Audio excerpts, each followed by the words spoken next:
पूरे देश में एक षड्यंत्र करके हमें अपनी शिक्षा से, अपनी चिकित्सा से, अपने संस्कारों से, अपनी संस्कृति से, अपनी भाषा वेशभूषा से, अपने खान पान से, अपने भजन भोजन से, अपने जितने भी ट्रेडिशनल हमारे रिचुअल्स हैं, अलग अलग प्रकार के हमारे प्रतीक हैं, कस्टम्स हैं, रीति रिवाज हैं, परंपराएं हैं, उन सब से दूर कर दिया गया, एक कुंठा डाल दी गई।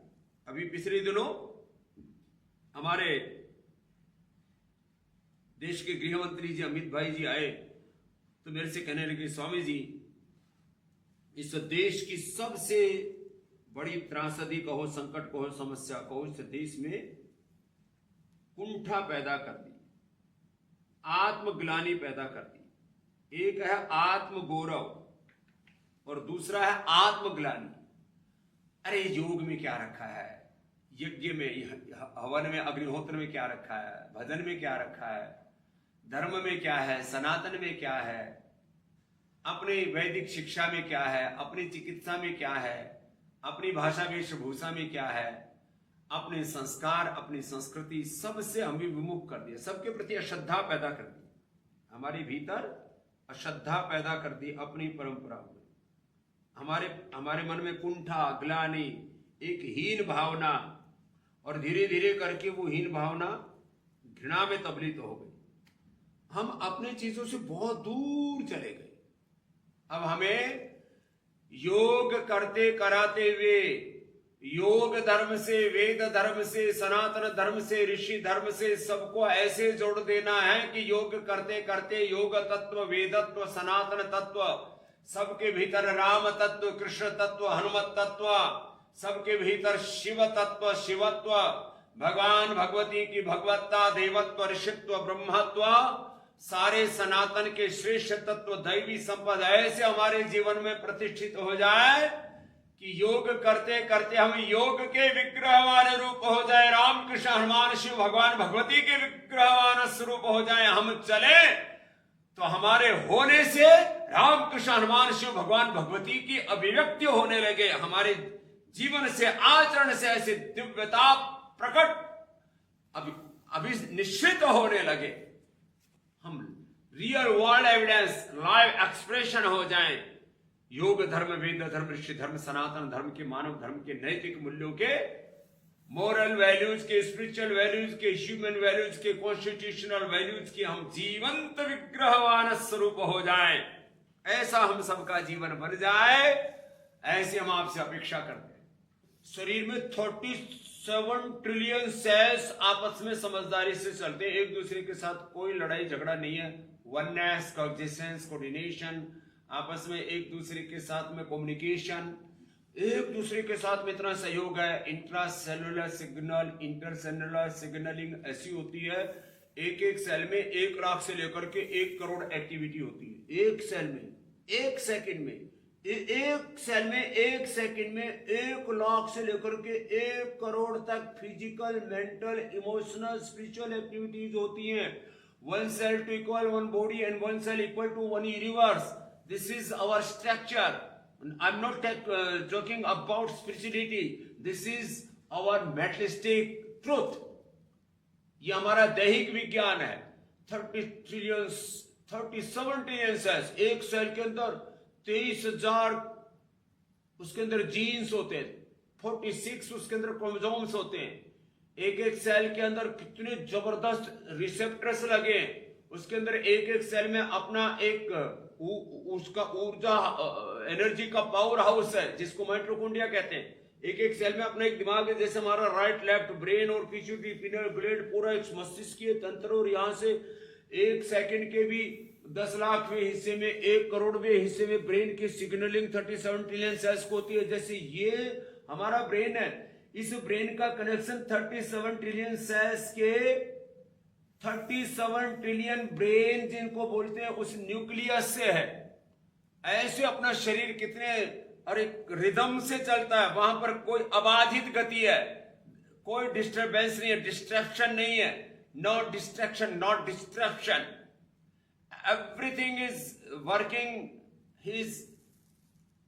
Work with a complete discipline है, पूरा एक रिजुनेशन है, रिदम है, एक पूरा एक बहुत ही जबरदस्त उनमें प्रवाह है, एक ईश्वरीय विधान है और इससे चल रहा है। जब 37 ट्रिलियन सेल्स अंदर मिलजुल करके रह सकते हैं, उनसे बनने वाले टिश्यू ऑर्गन्स आपस में, हाथ का अलग काम है, पैर का अलग काम है, लिवर किडनी का अलग एक असाइंड वर्क होता है उसके लिए, लीवर का, किडनी का, पेनक्रियाज का, हाथों का, यूट्रस का, ओवरी का, प्रोस्टेट का, लंग का, हार्ट का, ब्रेन का, हर एक अंग प्रत्यंग का अलग अलग काम है। सबका बेसिक स्ट्रक्चर एक ही है, एक ही ब्रह्म से सबकी उत्पत्ति हुई है, इसलिए ब्रह्मांड और पिंड में कोई भेद नहीं है, सब अभेद है, फिर लेकिन अनेक तत्वों में एकत्व है। कहते हैं सबसे बड़ा सनातन तत्व, लिख लो, नोट कर लो, बड़ा काम आएंगे। दुनिया में सबसे बड़ा धर्म है सनातन धर्म। सनातन धर्म का सबसे बड़ा तत्व क्या है? सनातन धर्म का सबसे बड़ा तत्व है योग, ग्रंथ के तौर पर वेद, और योगकार वेद का परम तत्व क्या है? तो बोलो ज्ञान तत्व। सनातन धर्म का मर्म है, सनातन धर्म का दुनिया का सबसे श्रेष्ठ तत्व, इस पूरे ब्रह्मांड का श्रेष्ठतम तत्व है सनातन।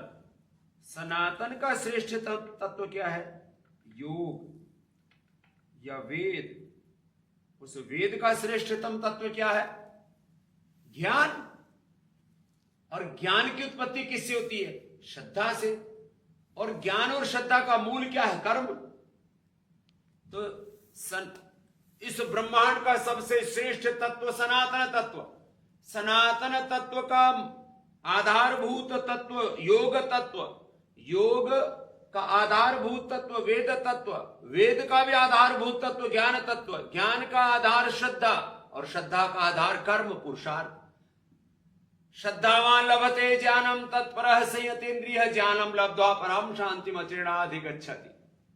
और सकल सारे पदार्थ हैं, श्रद्धा भी है, ज्ञान भी है, और knowledge, science, technology, innovation, invention, और उससे सारा क्रिएशन है।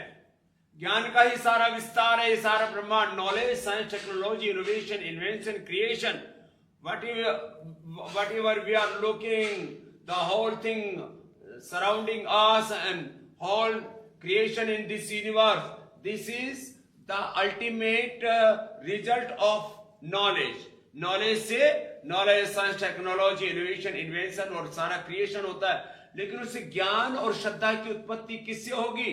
तो बोले सकल पदार्थ है जग माही, कर्महीन नर पावत नहीं। स्वेन क्रतुना संवदेता स्वयं यजस्व स्वयं जुषस्व कुर्वन्न वेह कर्माणि योगस्थ कुरु कर्माणि। तो कर्म कृति के बिना तो सारी विकृति है, जहां कृति नहीं होगी वहां विकृति होगी।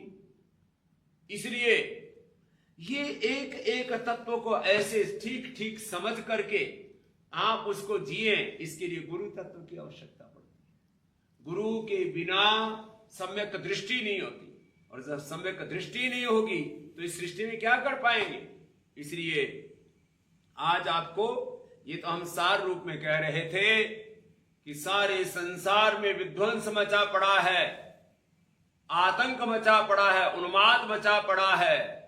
उन्माद में, प्रमाद में पूरी दुनिया खोई हुई है, और इस सारी दुनिया को राजनैतिक उन्माद से, आर्थिक उन्माद से, मजहबी उन्माद से, भोगों के उन्माद से, काम क्रोध लोभ अहंकार विद्या स्मिता राग द्वेष अभिनिवेश क्लेश के उन्माद से और सब प्रकार के प्रमाद से मुक्त करके पुरुषार्थ में नियोजित करना। और जब पुरुषार्थ सबके अंदर जागृत होगा तो धर्म अर्थ काम मोक्ष चतुष्टय की प्राप्ति होगी, और जीवन का यही परम प्रयोजन है। This is the ultimate goal, this is the ultimate achievement, this is the ultimate destination and destiny of our life.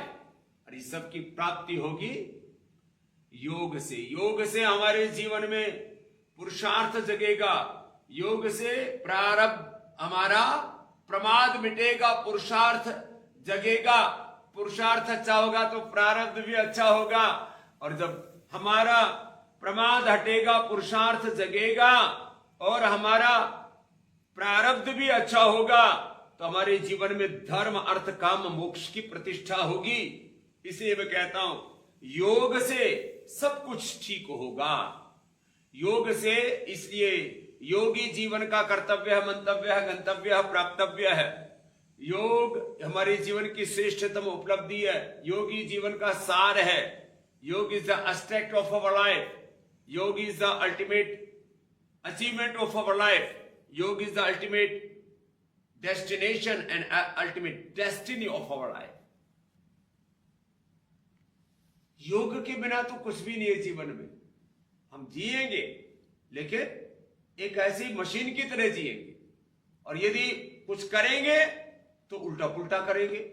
इंसान होकर के नहीं, शैतान हैवान होकर के, पापी नीच अधर्मी विधर्मी होकर के जिएंगे, पतित होकर जिएंगे। इसलिए योग से जीवन का उत्थान है, उत्कर्ष है, और योग जीवन का अनुशासन है। मेरे साथ में बोलो, अथ योगानुशासनम। बोलो, अथ योगानुशासनम। योगश्चित्त वृत्ति निरोध। बोलो, योगश्चित्त वृत्ति निरोध तदा दृष्टु स्वरूपे अवस्थान। अपने स्वरूप में प्रतिष्ठा हो जाएगी। अपने शरीर पर, अपने इंद्रियों पर, अपने मन पर अपना अनुशासन होगा। स्वयं पर स्वयं का शासन, चाहे जिसका शासन हो, बिना आत्म अनुशासन के कोई शासन कुछ नहीं कर सकता। अतः योगानुशासनम, शरीर इंद्रियों मन पर अनुशासन होगा।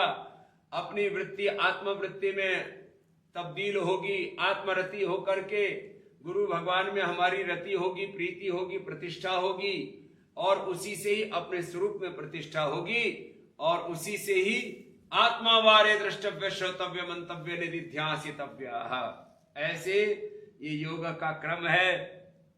अब आप रोज मुझसे सुनते हो, योग कराते कराते, योग करते कराते हम ये सब बोलते हैं, हाँ योग का करना और कराना, वेद के मार्ग पर, सनातन के मार्ग पर, धर्म के, सत्य की, सेवा के, पवित्रता के मार्ग पर चलना और चलाना। महर्षि दयानंद कहते हैं वेद का